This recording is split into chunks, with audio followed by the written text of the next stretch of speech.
Napakasolido ng debut nitong si Kuminga para sa Atlanta Hawks laban sa Washington Wizards. Etong si Kuminga mga idol ang bagong membro sa ngayon ng Atlanta Hawks at magkakaroon talaga siya ng mahabang panahon dito. Eto nga sa kanyang debut, mayroon siyang 27 points, 7 rebounds and 4 assists sa loob mismo ng 24 minuto.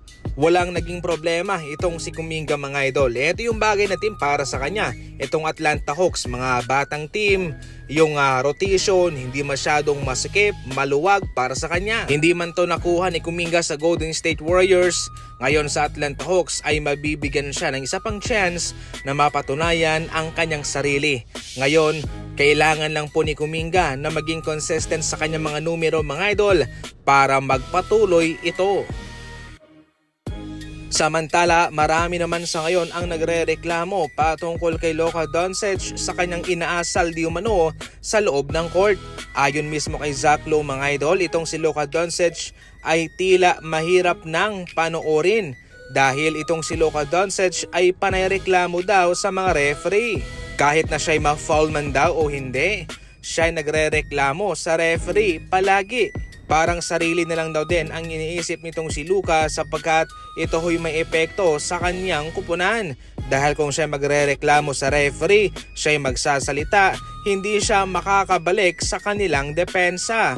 Kaya magkakaroon ng botas sa kanilang depensa mga idol na magbibigay po ng chance sa kalaban na makascore. Ayon pa kay Zach Lowe, ganun talaga, huwag ka nang magreklamo, bumalik ka na lang sa paglalaro para matulungan mo pa ang iyong kupunan. Marahil hindi po maiiwasan na magreklamo mga idol sapagkat minsan ay meron ding mga tawag na napaka-kontrobersiya.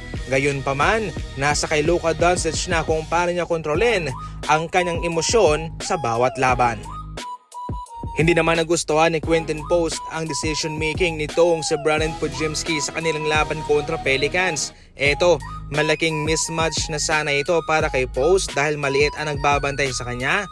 Pero hindi siya pinasahan ni Brandon Podziemski mga idol kahit na medyo nag-i-struggle ito sa pag-handle sa bola. Hindi na napigilan ni Quinton Post ang kanyang emosyon at kanyang kinumpronta itong si Podziemski. Buti na lang ay namagitan sa kanila ito sa Draymond Green at pinakalma ang dalawang batang player. Nangibabaw ang Pelicans sa labang ito mga idol at natalo po ang Golden State Warriors.